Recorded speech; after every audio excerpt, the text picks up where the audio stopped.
Sudarlun, kebakaran lahan melanda perkebunan kelapa sawit milik warga di Kecamatan Singkil, Aceh Singkil.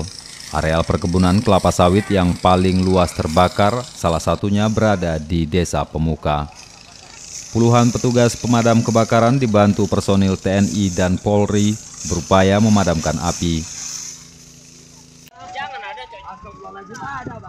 Namun titik api menyebar serta luasnya areal kebakaran mengakibatkan petugas kewalahan.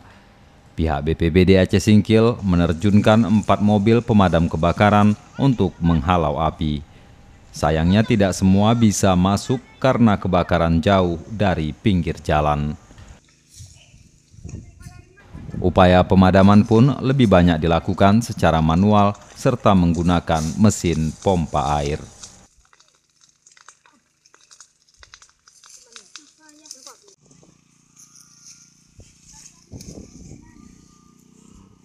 Dari Singkil, Dede Rosadi, Serambi On TV.